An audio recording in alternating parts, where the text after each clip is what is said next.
Ask Dell. With all the sports we have, every time of the year is the best time of the year. And the crowd just buzzing with excitement. On 97.3 ESPN, WENJ HD, Millville, Atlantic City, a Town Square media station. This is Game Night with Josh Hennig on 97.3 ESPN and the free mobile app. Now, live from the Matt Black Kia Studios. What a move! Here's Josh Hennig. How about that weekend? Phillies, not one, not two, but three, sweep the Angels out of town. Mike Trout goes over, and the Phillies have now won 4 in a row, 3 in a row since the manager fired, but 4 in a row overall. And they get another day off. Maybe that's the real key. Josh Hennig hanging out with you here on Game Night on 97.3 ESPN FM and the 97.3 ESPN mobile app powered by First Bank Seattle City. You know, a lot of good vibes. A lot of good vibes this weekend because you had the Phillies just keep on winning night after night after night, bombing home runs, having a good time. Eagles are in OTAs. The NBA Finals now tied 1-1. A lot to dive into today on Game Night on 97.3 ESPN FM and the 97.3 ESPN mobile app powered by First Bank of Seattle City. We'll be joined by the host of the Hardwood Handicappers podcast, Jonathan Von Tobel. He's out there in Las Vegas, over there with the ESPN Las Vegas station.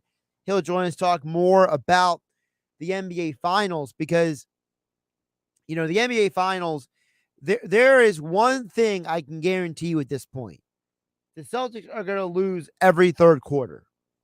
I don't know if the Celtics are going to win the series, but I think the Celtics are going to lose every third quarter because the numbers are starting to look really bad for them, that they might be just completely outmaneuvered, outgunned when it comes to the third quarter.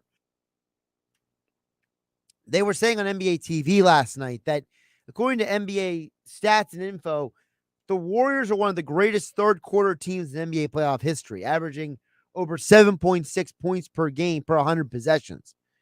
Meanwhile, the Boston Celtics, I should say, have lost multiple third quarters now in the postseason. So we're going to get to all that a little bit later in the show with Jonathan Von Tobel from the Hardwood Handicappers podcast out there in Vegas. But I got to first get on the Phillies because I say this because I'm not trying to be a negative Nancy. I'm asking this question because I'm a man of context. And I know that me being the guy who takes the big picture gets me in trouble sometimes. But did the Phillies sweep the Angels because the Phillies fired their manager? Or did they sweep the Angels because the Angels are now losers of 11 straight? Mike Trout hasn't gotten a hit in about 30 at-bats, and the Angels' bullpen is garbage. Like, we thought the Phillies' bullpen was rough. The Angels have a worse bullpen than the Phillies do. So, I ask the question sincerely. If I am to sincerely and honestly and objectively look at this weekend, for as much fun as it was, I was in the building Saturday night. I thoroughly enjoyed myself. I loved the seats that I had. I loved the old ballpark experience. I hadn't been up at Citizens Bank Park in a while. And to be back up there, be around the people, be in the arena, watch the ball game, just have a good time at the ball game. It was great. It was a great experience. And Phillies won. That's always a plus as well. So I just have to wonder, you know, when I look at this weekend, how do I absorb it? Like, what do I do with this information? Because now the schedule is going to get really interesting. All right. You know, you thought the Angels would give you a little bit more of a fight, but they didn't because they're just a dumpster fire right now themselves. Now you got to hit the road and take on the Brewers. Then you come home against Arizona, who's a few games ahead of you in the wild card standings. Then you get the Miami Marlins the week after that. Then you hit the road against the Nats. Then you got the Rangers on the road for a twofer. But I'm not a fan of these 2-game series. I think they're the dumbest thing in the world. Then you got a 4-game series versus the Padres before you come back home for the end of the month. So you're mixing in some very different types of teams here.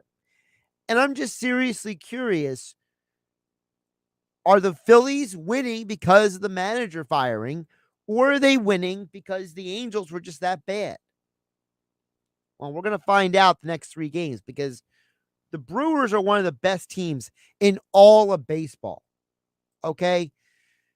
The Brewers got a high-level pitching staff with, guys like Corbin Burns. I mean, the guy who's actually the best ERA on their team is Eric Lauer. They got Josh Hader coming out of the bullpen. So they got a good pitching staff. And then you look at their hitters, they got some bangers. Okay. And Rowdy Tellez is having an incredible year. This Brewers team, they're top 10 in all of baseball in runs scored. And they're top 15 in slugging percentage. Pitching wise, they got the 6th best ERA in all of baseball. They got the 3rd most quality starts in all of baseball. And they have the 7th best batting average against. You want to find out if the Phillies are real? You want to find out if the manager being fired really mattered or not? You're going to find out with this 3-game series. You got an off night tonight. Get in your hockey. Get in your binge watching on Netflix or Hulu or Disney Plus or whatever platform you're on, because you got to buckle up for the next 3 games, Tuesday through Thursday in Milwaukee versus the Brewers. Woo! It's got to get interesting for the Phillies. The Angels, like I said, they've lost 11 in a row. And now you were part of that losing streak for them. Mike Trout hasn't gotten a hit in basically a week and change. So, you have a situation where you caught the Angels at the right time. Now, confidence is a powerful thing. Can the Phillies parlay their confidence from being a team that goes out there and beats a team they're supposed to beat? Can you translate that into getting 2 out of 3 against the Brewers? That's the question. Because that's the only way you're going to keep this train rolling. You got to start banging 2 out of 3 in every series. Now, you're not going to deal with Lauer. That's the good news in this series. You got Ranger Suarez versus Alexander. Hauser's a good pitcher, and he's already pitched good against you before. You got Aaron Nola going for you. And you got Burns, the Cy Young winner, on Thursday afternoon against Zach Eflin, who had an incredible start his last start. So you're going in there with 2 of your 3 best pitchers, hoping to maybe get 2 out of 3 against the Brewers. And then you got the weekend against the Nationals, and the Nationals are not good. All right. You expect you should be able to win 3 against them, but there's no guarantee that you're going to beat the Marlins or beat the Nationals or beat any of these teams, because the only games that we've seen the Phillies win for sure so far are the Angels. You were on an embarrassing losing streak at one point. Okay? Between the Giants and the Mets, you lost 5 straight. And 3 of those losses were in extra innings. Now you've won 4 straight. Okay, so you course corrected. You found a way to get back on track. Can you keep going? Look, you got the Nationals and the Marlins next week. And this weekend, this coming weekend, you got the Arizona Diamondbacks coming to town. But it starts in Milwaukee. Can the Phillies take the winning and continue it in Milwaukee? Well, we're going to find out. Was it really the manager? Or was it something else? Text board is open at 609-403-0973. Also can DM the show through the 973 ESPN mobile app powered by First Bank of Seattle City. Game 2 of the NBA Finals last night. And I asked this question to Mike Gill earlier on the Sports Bash, and I'll bring it up again here. I don't know if I'm 100% accurate in asking this question because maybe my perspective is a little skewed. But I'm watching that game last night, and I'm watching the Warriors get that win. And my mind goes back 10 years. And I say, is this a repeat of the 2012 NBA Finals? You know, the 2012 NBA Finals, Kevin Durant, Russell Westbrook, James Harden, Serge Ibaka, they won game 1 in a commanding fashion against LeBron James and Dwayne Wade and Chris Bosh. And I remember the chatter the next day. All right, Miami's going to lose another NBA Finals. Last time they lost to the Mavs. This time they're going to lose it to the Thunder. And then the Heat come around and just hit a switch, did a 180, whatever you want to call it, and just ran away with the series. Now, they didn't dominate every game, but you go back and watch that series and you realize that it was pretty one-sided for games 3, 4, and 5. Game 2 was still competitive. Game 1, obviously, the Heat lost. I'm not saying the same thing is going to happen in this series because I get the feeling that the Warriors and Boston are going to split the series in Boston coming up. And it'll be a 2-2 series going into Game 5. I really do have that vibe right now. But I'm just wondering, could this be a scenario where the young team got the game 1, the veterans hit the reset button, they're figuring it out, and now they're going to take control of the series and win it in 6-7 games? Because last night, Boston had 2 huge problems. Number 1, you have a situation where, as I mentioned earlier, Boston has a lot of problems in that third quarter. They have been outscored in multiple series, multiple times by multiple teams in these third quarters. Meanwhile, the Warriors are statistically one of the best third quarter teams in NBA playoff history. Last night, the Celtics couldn't buy a bucket. Their starters struggled immensely in the second half. The Warriors turned up the defense. They sent Andre Iguodala to the bench. They brought in Gary Payton II. They let Payton and Wiggins hound the Celtics wing players. Tatum, Brown, Smart struggled immensely in the second half. And Kevon Looney deserves a ton of credit for basically turning into this post force in terms of getting easy shots, getting rebounds, contesting, just making Robert Williams as ineffective as possible. So I'm starting to wonder, do the Warriors have the elixir? Have they found the key to frustrate the Celtics? I felt like the Celtics were waiting for foul calls and they weren't getting them. And then the whole Draymond Green thing. I think the Draymond Green situation comes down to whether you like or dislike Draymond. If you like Draymond, you're probably going to say, should have been a tech in the first place. Don't give it to him in the second half.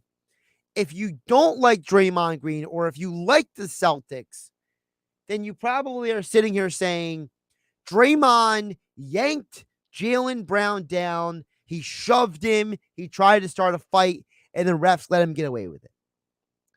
Perspective is everything. I think if you love the Celtics and hate Draymond, you hate what happened last night. If you're a Warriors person and you love Draymond, you love what Draymond did last night. At the end of the day, I think NBA officiating is one of the most frustrating, inconsistent things in the world. And I personally don't think the first technical foul should have been called, which made the second situation very complicated. Because as Steve Jaffee said on the broadcast, he would not give it to Draymond there, but he has in mind the fact that he already has a technical. So that's a dicey situation because now you're feeding into what fans believe happens, which is that referees, make good calls. And I've been told by multiple referees over the years, on and off the record, that that's not the case. Well, you can't say on one hand you're not doing make good calls, but on the flip side, basically make it look like you gave him a make good call. All right, more NBA Finals coming up next, as well as your texts, 609-403-0973, and DMs into the 973 ESPN mobile app, powered by First Bank of Seattle City. I'm Josh Hennig. This is Game Night. It's the Eastern Conference Final on Sports USA, and we're in Tampa as the defending champs are home in Game 4, clashing with the New York Rangers. The Rangers fly on offense with Kreider, Hedl, and Vetrano. The Bolts can strike at any moment with Sorelli, Palat, and Stamkos. It's Game 4 of the Eastern Conference Final as the Lightning host the Rangers tomorrow on your home for the Eastern Conference Final and Stanley Cup, Sports USA. Coverage begins at 7:30, exclusively on 97.3 ESPN. Big down payments. Thousands down. We interviewed the victims. Tell us what happened, ma'am. Well, I says to myself, go to the all-new Springfield Mitsubishi, Atlantic City. Every vehicle's just one dime down. And then? I ended up at some other dealer. Why? They had guaranteed credit. Let me guess, $4,000 down. Yeah, $4,000. Next time, go to Springfield Mitsubishi of Atlantic City. Springfield Mitsubishi knows it's a crime to pay more than a dime. Every vehicle, one dime down. But my credit stinks. Just ask for credit amnesty. If you bring home $350 a week, you could get up to $25,000 in credit. It's a crime to pay more than a dime. Every vehicle, one dime down. At the all-new Springfield Mitsubishi, Atlantic City. In Pleasantville. Springfield Mitsubishi AC.com. Springfield Mitsubishi AC.com. 222 Mirage, 16.4, dime down, $249 a month for 72 months at 3% APR, plus tax tag title to qualified buyers. The smoke is back at Church's. Our $6 smokehouse chicken meal is a juicy half chicken served with mashed potatoes and a honey butter biscuit. All that for just $6, but not for long. Church's, welcome to the great state of flavor. Offer valid at participating locations. How do you make the most of your land? If you ask the Wrens, who run with us on a John Deere mower, they tell you, I mow first, then I do all the trimming. But the Hubbards, who work behind the wheel of a John Deere compact tractor, would say, if it's something you want, just go after it and try it. Then there's the Mosers, who may mention from the seat of their John Deere Gator UTV. You can't be all work and not play. There are millions of ways to make the most of your land. Learn how to make the most of yours at Deere.com. Nothing runs like a Deere. What's all the buzz about cleaning your nose, nasal hygiene, and Navage? The science is simple. Your nose is the body's air filter for trapping allergens and viruses, but it's not perfect. Like washing your hands and brushing your teeth, it's time to start cleaning your nose too. Navage uses powered suction to pull saline in one nostril to the back of the nose where most germs and viruses multiply, then flushes them out the other nostril before they reach your lungs. My name's Martin Hoke, and I didn't invent nasal irrigation. It's been around thousands of years. I did invent Navage to make it easy for everyone. In less than 30 seconds, you can clean your nose. And because it's all natural and drug-free, it's safe to use Navage every single day. Are you ready to join nearly 3 million people who use Navage to breathe better, sleep deeper, snore less, and stay healthier? At Walmart, Walgreens, CVS, Rite Aid, Bed Bath, and Target. Navage. Navage. Clean nose, healthy life. By now, you know that sound. It's the sound of the Home Depot. But what about those sounds? Those are the sounds of a new LG laundry set with Turbo Wash 3D that provides a powerful yet gentle clean in just 29 minutes, making this the sound of savings on top brand appliances. The Home Depot. How doers get more done. Shop final days ending June 8th to get an LG top or front load washer dryer set for just $778 each. Valid May 19th through June 8th. US only. Gas dryer extra while supplies last. See store for details. In the past, the conversation around personal mental health has been virtually non-existent. Fortunately, people everywhere are opening up to the idea that talking about our emotions and experiences isn't something to be ashamed of. But even though the narrative is changing, we still live in a world where finding support can be difficult. We knew there had to be a better way to help people take care of themselves and to take the mystery and stigma out of therapy. That's where BetterHelp began. I'm Danny, co-founder of BetterHelp Online Therapy. Our mission is simple: find a way to make professional therapy accessible, affordable, and convenient for everyone. With BetterHelp, you can connect to a therapist by phone, video call, or even text message. You can contact your therapist when it's convenient for you. And if your therapist isn't the right fit, you can switch anytime because BetterHelp is designed with you in mind. See why over 2 million members have trusted BetterHelp for online therapy. Go to betterhelp.com/personalbest and get 10% off your first month. That's betterhelp.com/personalbest. Why would someone looking for a mortgage at the Jersey Shore take a loan from a company in Detroit or North Carolina or some other far-off place? Online mortgages promise a lot, but don't always deliver. First Bank of Sea Isle City knows the Jersey Shore. We are local lenders. We use local appraisers and provide in-house processing.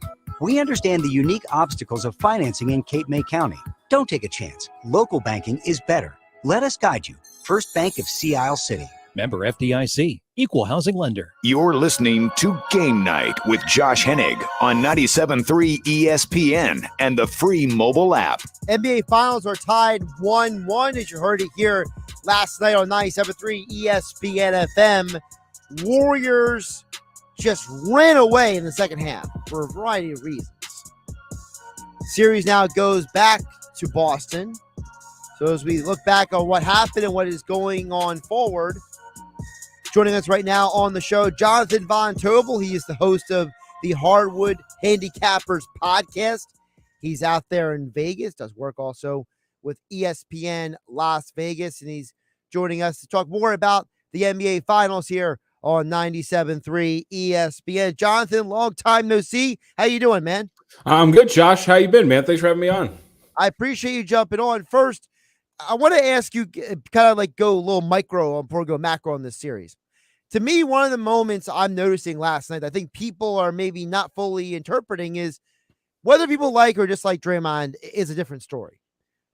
The Warriors are statistically, if you go by the analytics, one of the best third quarter teams of all time. Mm-hmm. And Boston has been crushed multiple times in the third quarter in this playoff. So to me, I think that people might be overthinking this a little bit. It's like, listen, the Warriors did what the Warriors do, and Boston basically just didn't have an answer last night. Yeah, you're right. And it's weird, too, because you mentioned like previous third quarters. We've seen a couple of these, right? Eastern Conference Finals, Miami. It was game number 2. What was it, right? Or no, game number 1, excuse me, where they come out really strong third quarter. They have an abysmal third quarter, throw the game away, they get blown out. And it's weird, too, because in the postseason, they have a very negative net rating. Boston does in the third quarter, but in the regular season, they're actually one of the best third quarter teams in the NBA statistically. So it's weird to kind of see this dynamic, but I think you're right. Like, we go back over the Steve Kerr era. This has been the thing for the Golden State Warriors.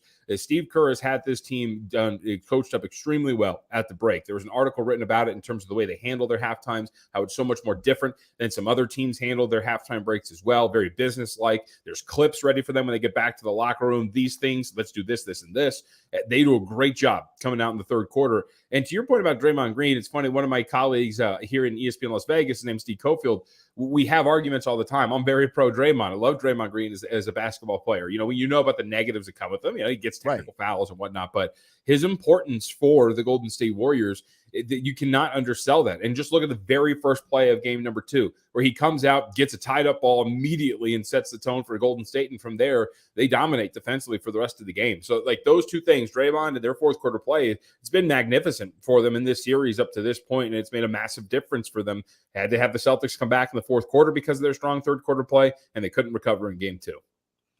You mentioned the Draymond. Let's get deeper into that for a second, because to me, I look at it like this. The people who love Draymond are like, look, he's trying to get Jaylen Brown off of him. The Boston Celtics are being sensitive. The people who hate Draymond or the Boston fans are like, he pulled him down. He was trying to instigate, and the refs just didn't want to give him a tech. And I'm sitting here like, you guys realize that the first tech probably should have been called in the first place. So the fact that he was in a position here, it makes the refs look bad. Does it not? It doesn't make it look like the refs are almost in a situation where they can't win. Yeah, I think, I thought yesterday, I wouldn't say it was a poorly officiated game, but I think it was a below average officiated game. And Draymond was at the center of some of them. It wasn't even that play. There was a play in which he screened Steph Curry for a 3-point shot where he takes 2 Boston defenders with him and he just like walks right through them and almost like a guard, right? Pulling along the offensive line and taking some guys out. Not called for that. There was a play early in the game where he just goes through Grant Williams' back and like throws him on the ground, and Grant Williams is called for the foul in that case, which I thought was incredible when Draymond's the one who initiates contact the entire way. And it wasn't just plays centered around Draymond. I think Jalen Fowl, one of the fouls that he got called for was on a transition bucket for Gary Payton II when he didn't even touch Gary Payton when he was going up for a layup through transition, but he still got called for it. So I thought it was a somewhat poor officiated game, but we're always going to hyper-analyze how these officials handle these games. I think for the most part, they do a decent job, but I also think that when you're looking at where they have been up to this point, they rightfully so deserve some criticism for the way that some of these games are called. And in a game like yesterday, I think if you're like Boston fans and if you're coming away thinking, man, end of that first quarter, they screwed us, we should have won this game, in 3 other quarters to respond, you're only down to 2 by halftime. I think there was more to look at in that game than the officials. I asked this question earlier. I want to bring it up to you. I'm getting 2012 NBA final vibes. Young team, maybe a little ahead of the curve in the Thunder with Durant, Westbrook, James Harden, Serge Ibaka. They get to the NBA finals. They win game 1. Very convincingly, by the way. Mm-hmm. And then LeBron, D-Wade, and Bosh run off 4 in a row. I'm not saying I'm expecting the Warriors to run off 4 in a row now, but there's a part of me that wonders, did the Warriors basically almost have their like, okay, you guys had your moment in game 1. Now you're getting the real Warriors the rest of the way? I don't think I see that personally, mainly because there's the obvious difference, which is the Miami Heat were 3 stars that were pretty much in their primes, and LeBron James at the peak of his powers at that point when it came to his career in the NBA. Same could be said of Chris Bosh too. This is not the same Warriors team as years past, right? Klay Thompson, for example, like the third of their big 3. He's not the same player in any way, shape, or form. You go back to game 1 when he was the closest defender to a Boston Celtic player who was taking a shot. They went 7 of 10 on those attempts. He is a little bit slower on that end of the floor. He's not as an efficient a shooter. And so I think that's a massive difference, right? This isn't the same Warriors team as before. And it's mainly Steph Curry creating offensively. And you get some moments like a game 2 from a Jordan Poole. But I still think there's a few flaws here with this Warriors team. So I'm not sure if that's really the case. I think there's a perception that Golden State is still that same team that was, running through teams and winning championships and looking exactly the same. When I watch them, I see a really good NBA team and a team that is perfectly capable of winning the NBA Finals, but not the same team that was at the peak of their powers about 3 years ago or so.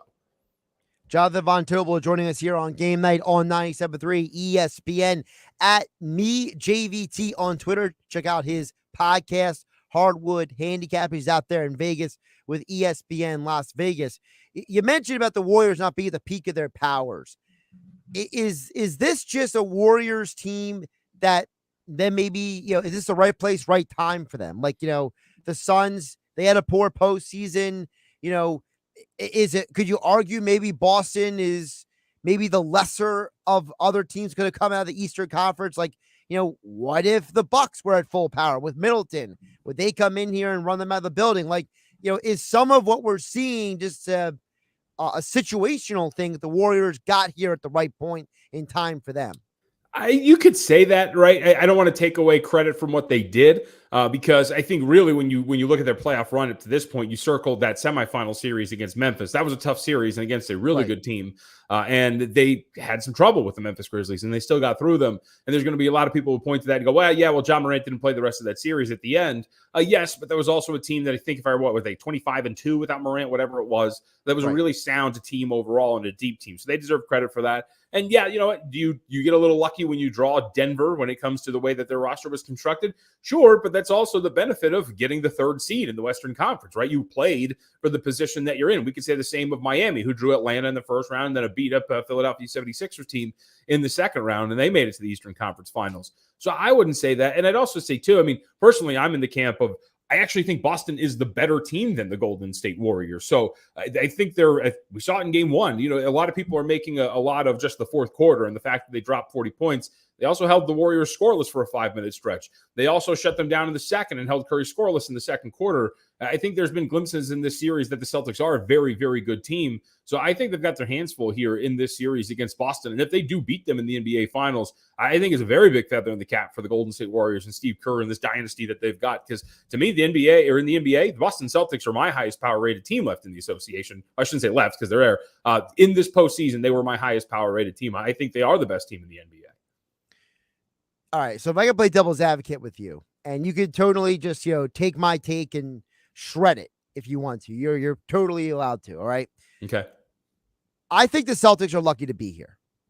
Because to me, if Grant Williams doesn't have, 7 threes in Game 7 and Milwaukee doesn't shoot 4 for 33, does Boston really beat Milwaukee in that series? Or if Middleton is playing that series, if Jimmy Butler hits the 3 in Game 7, is it arguably Miami was here instead of Boston? So, I think there's a little luck on Boston's side. I think that, they have a lot of talent. They're a good team. And I think Udoka is an incredible coach. I mean, I love his press conferences, honestly.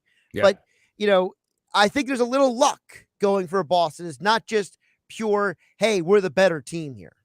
Oh, sure. But I think you can say that about every team, right? Like we just mentioned John Morant didn't play down the stretch for the Warriors. They had nothing for John Morant, right? John Morant, in terms of his size and the way that he plays downhill, they didn't really have an answer defensively from Morant. He goes down. They ultimately win that series. We can go back years and years. I mean, look at last year, the Phoenix Suns making the run to the NBA Finals. The Milwaukee Bucks, who won the NBA championship last year, many could argue the only reason that they made it past that round against Brooklyn is because Kevin Durant likes to wear shoe size. It's one size too big for him, right? Mm-hmm. Because he hits that shot and his toe was on the line. So I don't think it's a negative to say that a team gets lucky to a certain extent, but at the same time, those things did not happen, right? So you do get a little lucky in that sense, but you also have to give them credit for, demolishing Miami and the wins that they did have. And there were multiple wins in which they were strong. Grant Williams did hit all of those shots, so you can't really take them back. That's not luck. That's a really good game by Grant Williams, taking advantage of a strategy by the Milwaukee Bucks in which they were challenging him to shoot, and he actually did, and he delivered. I think when you look around at every single one of these teams, I mentioned Miami. Is Miami in the Eastern Conference Finals if Joel Embiid plays in the first 2 games of that series? Maybe not. Maybe they are. So I think when you look around every time, I think it's fair to say that the Celtics have been lucky, but I also think luck is part of winning a championship. And I think that every single team in almost every single year has had a stretch in which they have received some sort of luck one way or the other. And I don't think we should use that to take away from whatever that team achieves in that given season, Fair, very fair. I got you. I don't dislike this. I'm like one of these people, like, I know there's a lot of Sixer fans, like, they hate the Celtics, all that stuff. It's just, for me, I look at this NBA postseason, and I'm just like, I'm a little disappointed. You know what I mean? There's been so many blowouts. Mm-hmm. There's been so many games where you're just like, wake me up when it's over kind of feeling at times. So my biggest thing is I just want the NBA Finals to be competitive and fun and interesting. And it's like, you get the people on the one hand who are like, after Celtics win Game 1, Celtics are winning in 5. And after Game 2, it's like, Warriors winning in 5. And I'm just sitting here like, I think it's going 7 games. No, you're right. I agree. And look, I'm a basketball fan. We've talked in the past. I love the NBA, and this postseason, it has been a little boring at times. And I do think that this is not so much the degree to which these games have been lopsided, but this is part of the association now with the 3-point shot becoming so prevalent. You're going to get lopsided results, especially when one shot is not falling for the other, right? If I make in a single game 10 more threes than you, that's a 30-point advantage in one area. Like, that's a really big difference when it comes to scoring.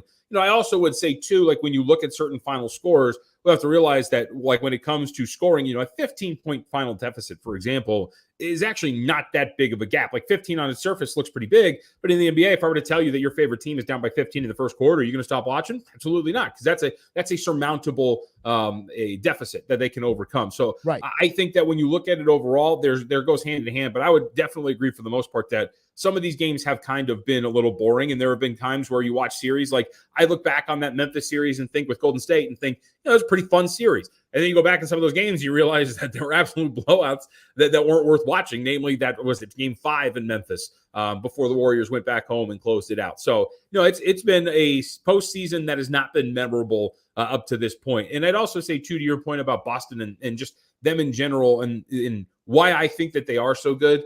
if you look at what they've done defensively since the beginning of January, and you mentioned Ime Udoka, who's become one of my favorite coaches, not only from a press conference standpoint, but from an adjustment standpoint, this is a team that has fought through adversity, has answered questions after adversity, right? We talk about luck and the way they got here. This is a team that's covered 66% of the games after a straight-up loss in this season. Just that's regular season and postseason. They've won 70% of their games after a straight-up loss. They respond when it comes to losing, and I think that speaks to coaching and what Udoka has done and what he did with their defense, tweaking it, changing Robert Williams' role, and making them the best defense in the NBA, and taking a team that had been to the Eastern Conference Finals 4 different times over the span of whatever it was, 7 years, and finally getting him to this point right now in a 1-1 tie with a dynasty like the Warriors with home court now. He deserves a ton of credit, and that's why I really like this Celtics team as a whole, you know? It's also ironic that the guy who hired him was the guy who got the team to those Eastern Conference Finals. Brad Stevens goes to the front office, I'm going to find a coach who's better than me. Danny Ainge. How about that? He's in Utah. He's in Utah, and he's watching this. He's like, I built this team, and like all I got was flack, and here they are. They look incredible at times. Well, he's got a whole other situation because Quinn Snyder steps down, and it's like, Donovan Mitchell, what was it? Unsettled, unnerved, disappointed, surprised. Like, I'm reading the ESPN article quotes yesterday, and I'm like, never in my life would I be unsettled and unnerved if my boss, like, said, hey, I'm leaving the job. You know what I mean? Like, I just feel like it's so like, is Donovan Mitchell just trying to find an excuse, like, get out of Utah? Like, is that what's going on here? Yeah, and it's weird too. Like, to be, if he is surprised by that, that's weird because I wasn't, and I have no connections with the Utah organization. There have been rumblings about Quinn Snyder being on his way out for about 6 months now. So I think you kind of saw this coming, and that Jazz team, right? They're in such a unique and different position because they're on the verge of blowing that thing up. There's rumors with Rudy Gobert being tied to different teams. We're calling about him. Donovan Mitchell and the Knicks are already being bantied about as a potential match. We know he's got connections in that area, of course. And on top of it, and I don't think people really care about this sort of an angle, but I think it's really intriguing. They have the All-Star game out there in Salt Lake City this next coming season. If you're the Jazz, don't you want to keep this together? Don't you want to have like some pretty decent candidates that represent your team in your home's arena during an All-Star break? Like, there's just so many different little things that are kind of attached to this situation. I'm really intrigued by what happens, but I'll say this. I think Utah's on the verge of blowing it up. And if you're going to do it, I think you're doing it now because the return from a draft capital standpoint that you could get for both Rudy Gobert and Donovan Mitchell, I mean, they're sitting on a gold mine. And if they want to blow this up now would be the time because they're going to get a lot back for both of those guys. And that's going to be a pretty good stash to then build your team up going forward. I'm fascinated by what's going to happen in Utah. Yeah, me too. And now, before I let you go, we get back to the finals here. Moving forward, you mentioned about how Boston, they're covering the spread after losses. They're winning after losses. So is there right now, it's obviously Monday, the game's Wednesday. Your podcast is Hardwood Handicapper. So if I'm asking you to handicap right now, how are you telling people, hey, if you're going to bet game 3, here's what I like, or here's what you need to stay away from?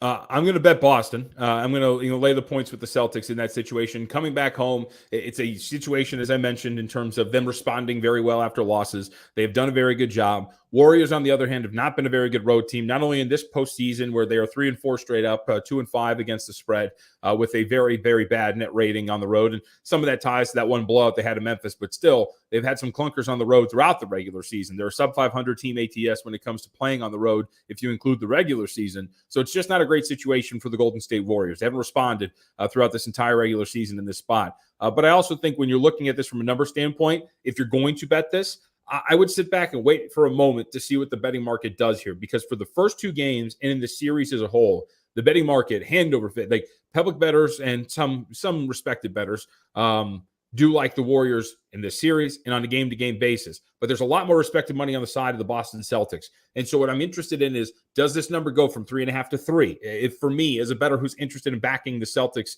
in this game 3, am I going to get a better number than 3.5 in a spot like this coming back at home? So I would say bet the Celtics, but I would say sit back and wait and see what the market does in your jurisdiction and see if you can get a better number, because the Warriors have been the overwhelming public team, and you might be able to get a little bit of a better number. Like game 2, for example, that game got all the way up to 5. And yes, they won and covered, but that was the really inflated number. And I'm curious to see what the market does here for Boston. But I'll be on the Celtics in game 3. My big advice is don't don't place any wagers on the Oilers Abs series. That's my big advice, because me and every person who has watched any hockey did not expect the Abs to be up 3-0 with a backup goaltender that no one even knows how to say his name correctly. So I think that I'll stick with the NBA with you than try to go crazy with something else. Oh, yeah. I mean, that series has been wild. The total's been crazy because everybody loved that game. That first game goes well over the total, and it was at 7. And then the last 2 games, every single bettor and their mother betting those things over. They both go under. And, man, there's some intriguing betting storylines in hockey, too. I'm not the best guy to talk about it with you. I got some nuggets, but I am actually very excited for this game tonight and how those series got. That Lightning finish yesterday was absolutely awesome. Oh, it was insane. Like, I mean, there's 44 seconds left when what's his name? Patel. He gets the goal, and you're just like, all right, well, I guess the Lightning finally got their game. All right, here we go. That's the sad part. And now, before I let you go, well, some of the NBA games have been really lopsided. The hockey's actually been great. Like, not even from like a betting perspective, just a watching perspective. Like, hockey delivered a bunch of game 7s that were epic. On the same weekend, the NBA had a couple lousy game 7s. It's like, it's absolutely insane that in 2022, the hockey is what we're saying. Oh, look how exciting this is. And we had to wait till the NBA finals to get some like great games. Yeah. Well, and I think I just saw ESPN tweeted out some of the viewership numbers. Viewership's really up for hockey. And I think being on a platform like ESPN really helps. But the games, I would assume, obviously, help quite a bit too. And the sport is growing, and you're getting markets. Out here in Las Vegas, for example, over the last few seasons, you've probably gotten a lot more eyes on your televisions to watch hockey. And not only just the Vegas Golden Knights, but you probably just got a lot of now hockey fans who are watching how these postseasons are going down. So look, hockey's growing. They obviously are, because they've expanded now a couple of times over the last few seasons, and the games have been absolutely incredible. As an NBA guy, there's always that weird dynamic, right? It seems to be like hockey versus basketball. But I enjoy both, and the postseason for me in the NBA has had its moments, but hockey has been tremendous so far. At least in terms of, like you said, on the ice, it's been freaking awesome. Yeah, it helps that they're also now on CNBC and USA and every other network. True TV or whatever else they got. Yeah. Oh, that was such a mess. Or Golf Channel every once in a while. I mean, that was getting to a point where you were just like, you would just search your phone. You couldn't even use your remote. Like you had to like go on the phone or the computer to find what game channel it was on. It was so bad. Now it's just like, oh, TNT, ESPN. Oh, I'm already watching the basketball to TNT. It's already in the last button there. So it's kind of helpful. So he is Jonathan Von Tobel. Check out the podcast, Hardwood Handicappers. Like, subscribe, download, give it the 5-star review. Follow him on Twitter at JVT to join us here. Talk about the NBA Finals here on Game Night on 97.3 ESPN. My friend, appreciate you jumping on. Enjoy the rest of the playoffs. Anytime, man. Thank you very much. Josh Hennig here on Game Night on 97.3 ESPN FM and the 97.3 ESPN mobile app. Tonight, we will have Western Conference Game 4. Not Game 3, Josh. Game 4. Western Conference Game 4 tonight. Oilers, Abs in the NHL playoffs. Tomorrow night, we have Eastern Conference Game 4 in the Eastern Conference tomorrow night. And then NBA Finals Game 3 on Wednesday. So we got your hockey playoffs. We got your NBA playoffs. We got you covered all the bases right here on 97.3 ESPN FM and the 97.3 ESPN mobile app. It's free. Thanks to First Bank of Seattle City. It's the Western Conference Final on Sports USA, and we're in Edmonton as the Colorado Avalanche go north of the border to take on the Oilers. The Oilmen are trying to extend the series with Kane, Hyman, and McDavid. The Avs can advance because of elite play from McKinnon and Rantanen. Rantanen got it, and they score! It's the Oilers hosting the Avalanche. Game 4, tonight, on your home for the Western Conference Final and Stanley Cup. Sports USA. Coverage begins at 7:30, exclusively on 97.3 ESPN. Progressive presents today's to-do list for your cat. Take a nap, meow till I get food, walk away from food, move to couch, see human, give cold shoulder. Take a nap, meow till I get your food. Your pet has a very busy schedule, so it's up to you to make sure they're protected. That's why Progressive Car Insurance covers your pets for up to $1,000 if they're ever in a car accident with you. Move to couch, aggressively clean myself. Take a nap, meow till I get food. Get coverage for your pets with anti-auto policy from Progressive. Progressive Casualty Insurance Company and Affiliates. Coverage for cats and dogs included with the purchase of collision coverage and subject to policy terms. By now, you know that sound. It's the sound of the Home Depot. But what about those sounds? Those are the sounds of a brand new ice maker dropping cubes into a fresh glass of water, making this the sound of savings on top brand appliances. The Home Depot. How doers get more done. Final days ends June 8th to save up to 30% off select appliances. Valid May 19th through June 8th. Gas range extra. While supplies last. See store for details. I'm getting vaccinated with Prevnar 20. So am I, because I'm at risk for pneumococcal pneumonia. I'm asking about Prevnar 20 because there's a chance pneumococcal pneumonia could put me in the hospital. Age 65 or older, you may be at increased risk for pneumococcal pneumonia. Ask your doctor or pharmacist about getting vaccinated with Prevnar 20, pneumococcal 20-valent conjugate vaccine, a Pfizer vaccine that can help protect against pneumococcal pneumonia in just one dose. Prevnar 20 is approved for adults to help prevent infections from 20 strains of the bacteria that cause pneumococcal pneumonia. Continued approval may depend on a supportive study. Don't get Prevnar 20 if you've had a severe allergic reaction to the vaccine or its ingredients. Adults with weakened immune systems may have a lower response to the vaccine. The most commonly reported side effect was pain at the injection site. For additional common side effects and full prescribing information, please call 1-855-213-2138 or visit Prevnar20.com. I want to be able to keep my plans. So I'm asking my doctor about getting vaccinated with Prevnar 20. Everyone knows how beneficial therapy can be, but traditional therapy can be overwhelming, confusing, and inconvenient. When scheduling in-person therapy, it can be difficult to find the right therapist near you, and it can take weeks to get on their calendar. We knew there had to be a better way, and that's where BetterHelp began. I'm Danny, co-founder of BetterHelp Online Therapy. When Alana and I started BetterHelp in 2013, our mission was simple: find a way to make professional therapy accessible, affordable, and convenient for everyone.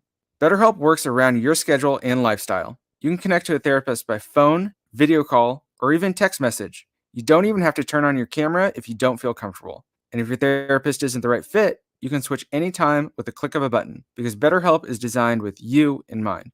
See why over 2 million members have trusted BetterHelp for online therapy. Go to betterhelp.com/personalbest and get 10% off your first month. That's betterhelp.com/personalbest for 10% off your first month. O'Reilly. Restore shine and protect your interior with Armor All cleaning and protectant wipes at O'Reilly Auto Parts. Right now, buy 2 canisters of Armor All wipes and get 1 free. Plus, you'll earn double O Rewards points. Clean, shine, and protect with Armor All wipes available at your local O'Reilly Auto Parts or shop online at O'ReillyAuto.com. O'Reilly Auto Parts. What's all the buzz about cleaning your nose, nasal hygiene, and Navage? The science is simple. Your nose is the body's air filter for trapping allergens and viruses, but it's not perfect. Like washing your hands and brushing your teeth, it's time to start cleaning your nose too. Navage uses powered suction to pull saline in one nostril to the back of the nose where most germs and viruses multiply, then flushes them out the other nostril before they reach your lungs. My name's Martin Hoke, and I didn't invent nasal irrigation. It's been around thousands of years. I did invent Navage to make it easy for everyone. In less than 30 seconds, you can clean your nose. And because it's all natural and drug-free, it's safe to use Navage every single day. Are you ready to join nearly 3 million people who use Navage to breathe better, sleep deeper, snore less, and stay healthier? At Walmart, Walgreens, CVS, Rite Aid, Bed Bath, and Target. Navage. N-A-V-A-G-E. Clean nose, healthy life. Hear ye, hear ye. Thanks for coming to the town square. First, I'd like to tell you about Steve. He's a plumber. I hear he does good work. Also, Tim. He's this new thing called a dentist. Oh, and Monica, she has a new vegan restaurant. I didn't even know that was a thing yet. Anyway, if you need those things, just wander around town and try to find them because the internet hasn't been invented yet, so I don't know. This isn't the olden days. Now, word of mouth has gone online.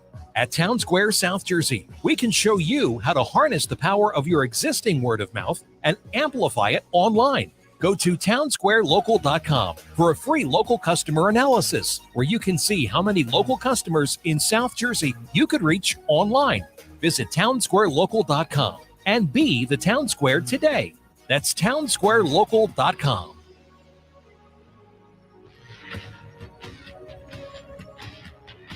Now, more Game Night with Josh Hennig on 97.3 ESPN and the free mobile app. Game Night being brought to you by AC Airport. Plan your summer vacation now. Spirit Airlines is offering nonstop flights from Atlantic City International Airport to Boston, Atlanta, San Juan, Miami, and other exciting destinations. Visit Spirit.com to book your next trip today. All right, so we got Western Conference Finals tonight, Eastern Conference Finals tomorrow here on 97.3 ESPN. I just can't believe how into the playoffs I have been.